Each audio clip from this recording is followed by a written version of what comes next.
po mga kagrini, good day po mga kagrini. Good morning po sa inyong lahat. Mabagyong araw po, mabagyong umaga po sa inyong lahat. Saan man kayong dako ng Pilipinas naroon ngayon. Naway, safe po tayong lahat sa bagyong ito. Ilang araw na pong umuulan at ilang araw na pong hindi lumalabas si Haring Araw at ilang araw na rin po walang pasok ang ating mga estudyante. Nasa bahay lang. Sabi nga ng aking bunso, sarap ng aking buhay mama, kain tulog daw siya. At ngayon, ayan po ang ayos ng aking garden. Ayan po, tinatakpan ko po sila, pero yung mga nasa taas, ayan, hindi ko na po yan tinatakpan. Yan po sila.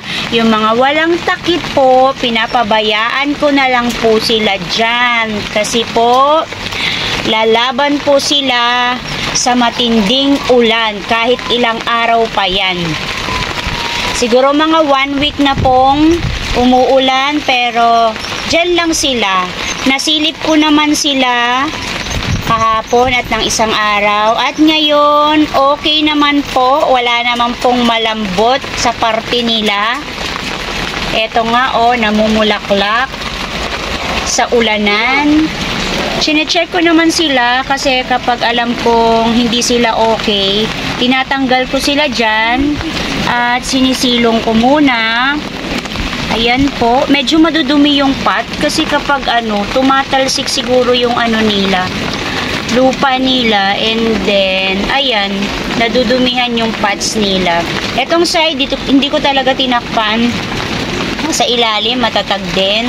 Ito po yung mga tinakpan ko kasi po lalo na yung mga malalaki dyan.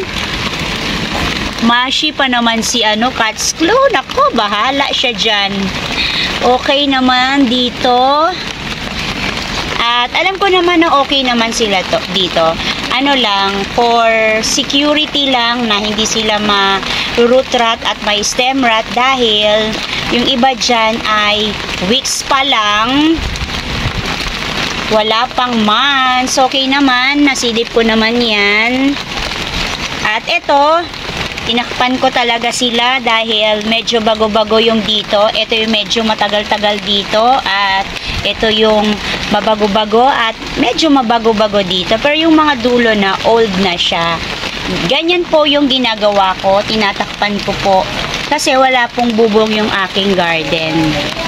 Pero kapag stable na po sila, 2 months or 3 months pataas, hindi ko na po sila tinatakpan. Bahala na po sila sa buhay nila. Kagaya po ng aking mga cactus. Diyan lang po sila. Ayan na, basa na yung karton ko kasi maulan nga dito. Angge, pero walang makakapigil sa ating unboxing dahil ito po ay dumating kahapon. Kailangan ko daw pick upin. So, pinick up ko siya, kaya ayan.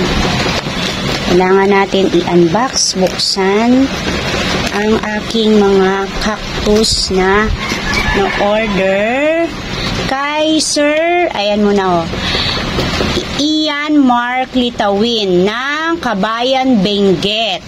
Mura lang ito kasi konti lang itong in-order ko. 3 lang, pero ang laki ng box niya. Bakit kaya? Siguro dahil malalaki talaga yung aking mine. Live niya kasi to. Tumutulo, pasensya na po, medyo merong kasi dito, butas yung aking bubong, kaya matulo siya. So, umpisahan na natin. Jaryo. Wow! Eto munang maliit. Tingnan natin si Matinik. Ow! Aray, sakit. So, si Golden Barrel. Ayan po. Kasi yung Golden Barrel ko, sa mga nakasubaybay sa akin, siya po ay na-stem rot at bumigay po siya. Lumisan siya, namatay na, kaya nakakalungkot. Wala na po yung aking Golden Barrel. Kaya ayan po, umorder ako. Mura lang po siya. Sale po ito ng 25 pesos. Malaki naman po siya. Ayan o. At next, ready na yan.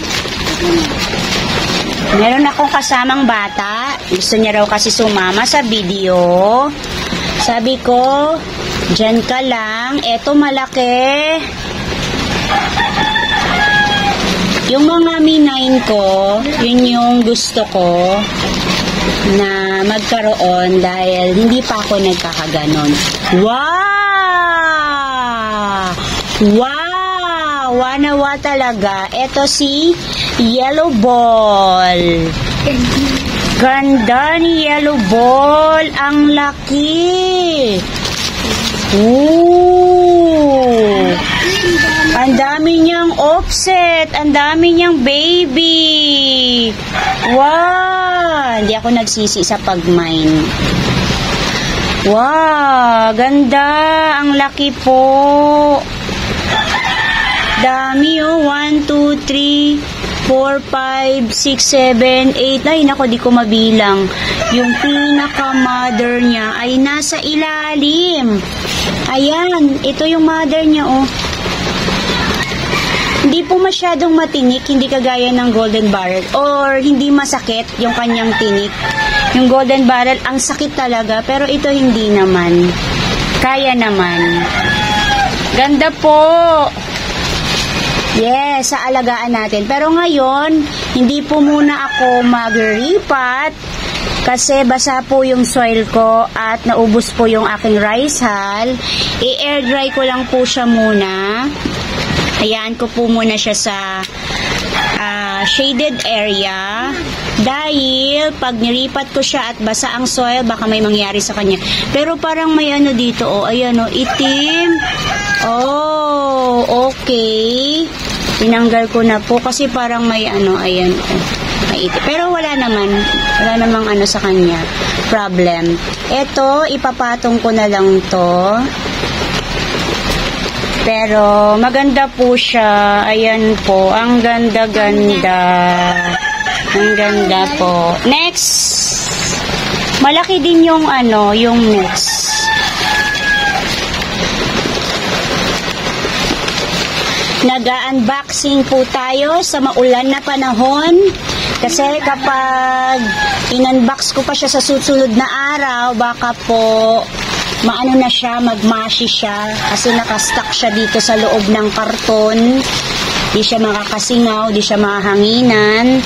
Kaya in-unbox ko siya. Wow! Ay! Parang baliktad. O hindi ko alam. Kasi yellow din siya. Parang ito si Yellow Ball. Ito si Parodia. Sige nga, try nga natin, tingnan. Ah, okay. Ang ganda. Ganda ng air dry ni sir. Ang ganda. Halos magkapareho siya. Hindi po masakit yung tinik niya. Hindi po. Siguro, try ko lang. Kasi hindi nasabi ni sir kung ano yung Yellow Ball dito at saka si Parodia. Ayan po. Okay, eto si Yellow Ball kasi pareho silang yellow eh. Eto si Yellow Ball. Sure na ako, eto si Yellow Ball. Mahaba yung kanyang katawan. Eto si Parodia. 'Di ba? Kasi mas angat yung yellow niya kaysa dito. So, sure ako, ito si Yellow Ball at ito si Parodia. Lagay na muna natin dyan. Ang dami niya pong babies, ang dami niya pong offset, at saka parang na po siya. Medyo matanda na po yung kanyang mother. Kasi ayan po. medyo matanda na. Pero, ang mahalaga, meron po tayong, ay, natanggal ko na yung maliit. Meron po tayong, ayan, maipopropagate kasi ang dami po niya. Ganda.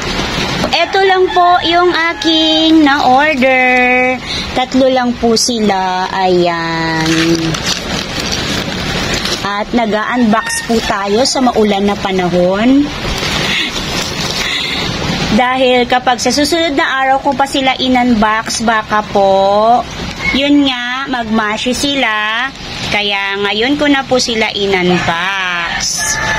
Ito po si Golden Barrel na matinik, kaya nauulanan pa, naanggihan pa.